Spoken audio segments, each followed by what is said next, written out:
दोस्तों, आप सभी को अनुग्रह योग आचार्य को नमस्ते। आप सब अच्छे होंगे इसी अभिमान। आज के वीडियो में अष्टांग योग का एक भाग है प्राणायाम। उसी पर मैं आपको वीडियो बनाऊंगा कि प्राणायाम का महत्व क्या होता है, प्राणायाम कहते किसे हैं, प्राणों को आयाम देने, 4 प्रकार के प्राणों को आयाम देने की प्रक्रिया को ही प्राणायाम कहते हैं, सिंपल सा वर्ड्स में।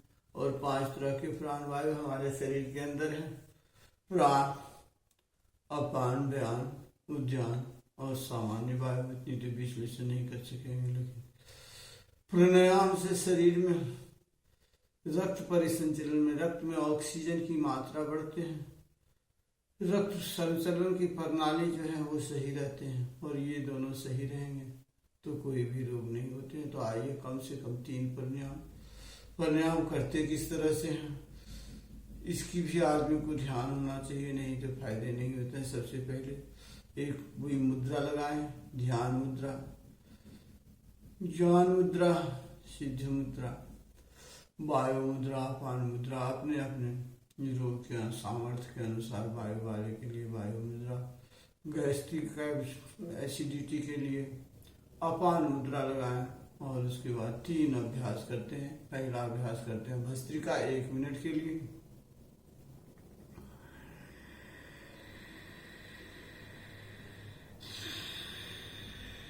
सांस को लेंगे, सांस को छोड़ेंगे समान अंतराल में।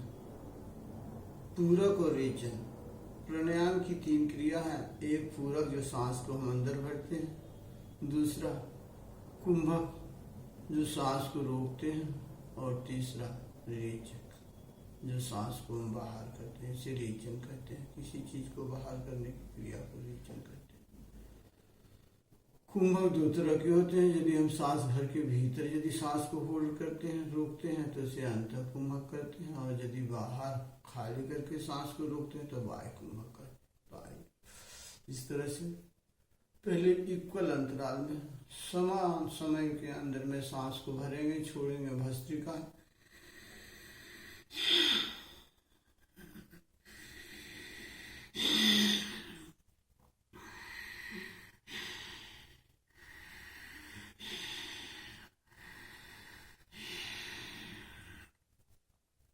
पूरी ठंडी के समय में भस्त्रिका यदि तेज अभ्यास से नौजवान आदमी करेंगे तो देखेंगे कि 2 मिनट में उनकी सारी सर्दी दूर हो जाएगी।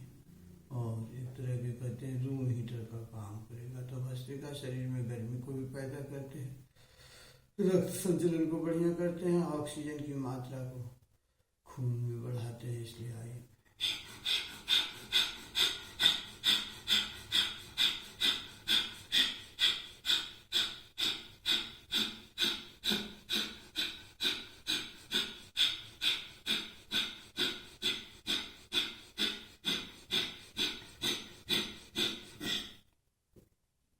वीडियो को आप लोग शुरू से अंत तक देखें। चैनल में पहली बार यदि आए हुए हैं तो चैनल को सब्सक्राइब करें। वीडियो अच्छा लगे तो लाइक करें, एक प्यारा सा कमेंट भी करें और अपने दोस्तों को शेयर करें। और साथ में करते रहिए, देखते रहिए कि हमने भस्त्रिका किस तरह से करते हैं।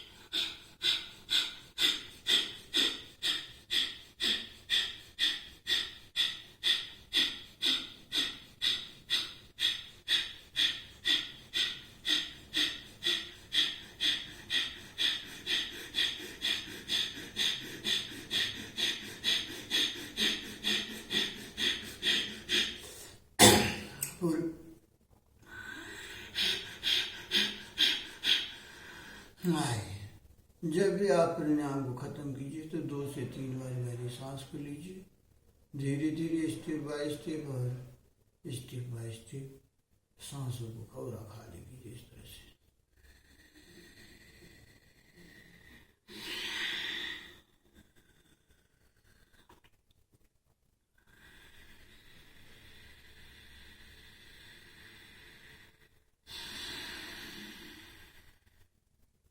कहा था 3 अभ्यास करेंगे। आइए नेक्स्ट अभ्यास कपालभाति। कपाल भाती तो सब कोई करते हैं, लेकिन करना किस तरह से चाहिए ये किन्हीं किन्हीं को ही पता है। हमें लगता है हजारों में एक आध आदमी। तो सबसे पहले कपाल भाती करने के लिए मेरुदंड को सीधा, गर्दन को सीधा, चेहरा को थोड़ी सी आंखों को नीचे झुका हुआ, और सिर्फ सांसों की बाहर निकालने की प्रक्रिया को ही कपाल भारती करते हैं। जो आदमी कपाल भारती प्रतिदिन 10 से 15 मिनट करेगा, उनकी चेहरे पर पूरी ग्लूजिंग आएगी, शाइनिंग, चमक, सूझ। ऐसा लगेगा कीर्तिवान है चेहरा, देखते ही लोग आकर्षित हो जाएंगे, टिका हुआ नजर रह जाएगा। दूसरा, कपाल भारती करने से गैस की समस्या, एसिडिटी की समस्या, कब्ज की समस्या दूर होते हैं। हाथ को, छोटी हाथ बड़ी हाथ मजबूत होते हैं। महिलाओं को, पुरुषों को प्रजनन संबंधी डिसऑर्डर में फायदे होते हैं। श्वसन तंत्र को मजबूत करते हैं। तो आइए इस तरह से कपाल भारती का अभ्यास करते हुए 5 मिनट के लिए कम से कम करेंगे, 10 मिनट, 15 मिनट। जिन्हें जटिल रोग है वो आधा घंटा दिन में 2 बार, शाम सुबह तो सभी करें, लेकिन दिन में 3 बार आधा घंटे का अभ्यास करें। देखेंगे यहाँ तक कि हमारे गुरु जी रामदेव जी कहते हैं, स्वामी जी का कहना है कि जो आदमी कपाल भारती 1 से 1.5 घंटा तक 3 बार करता है, कैंसर जैसे असाध्य बीमारी होगी, फायदे होते हैं। जैसे कि हेपेटाइटिस, पेनक्रिया को मजबूत करने के लिए डायबिटीज वाले को कम से कम कपाल भारती दिन में 3 बार करना चाहिए। आए कपाल भारती का अभ्यास करते, सिर्फ सांसों को छोड़ना लगातार।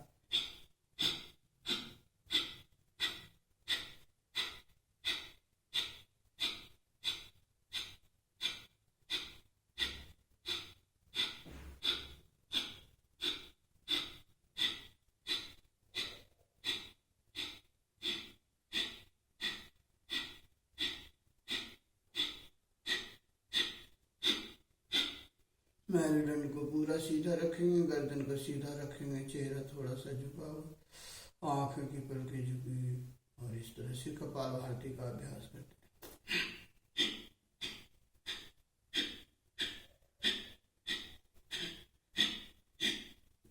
हैं। जब भी कोई क्रिया ध्यान से, साधना से और नियम निष्ठा से, उत्साह से आप करेंगे तभी उसकी फायदा होगा।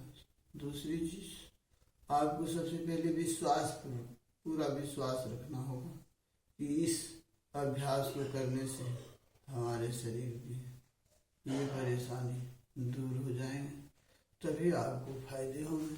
और अभ्यास को करते रहिए। यदि आप ध्यान से, साधना से, हर्ष से, उल्लास से, आत्मबल, विश्वास से यदि आप किसी अभ्यास को नहीं करेंगे तो उसकी कोई फायदा नहीं होगा।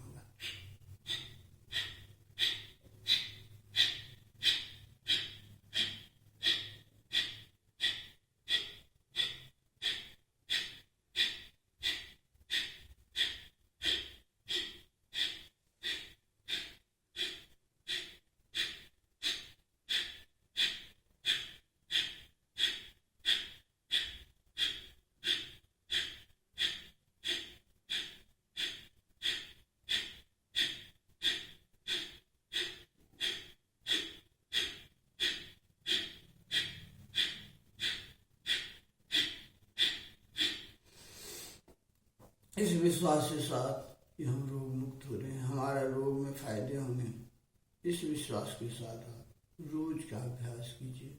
और सावधानी भी है, कुछ ऐसे आदमियों को कपाल भारती नहीं करना चाहिए जिन्हें किसी तरह की सर्जरी हुआ है, गर्भवती महिला को, और मासिक मेंस्ट्रुएशन में कपाल भारती का कम ही अभ्यास करना चाहिए। धन्यवाद दोस्तों, वीडियो लंबा हो जाएंगे इसलिए आधा अभ्यास जो है अनुलोम विलोम का अगले वीडियो में करेंगे। चैनल पर पहली बार आए हैं तो चैनल को सब्सक्राइब कीजिए, वीडियो अच्छा लगे कमेंट कीजिए, प्यार आसान लाइक कीजिए और अपने दोस्तों को शेयर जितना हो सके उतना शेयर कीजिए। धन्यवाद। आप सभी को हार्दिक अभिनंदन। आपका दिन शुभ हो, इसी कामनाओं के साथ विराम देते हुए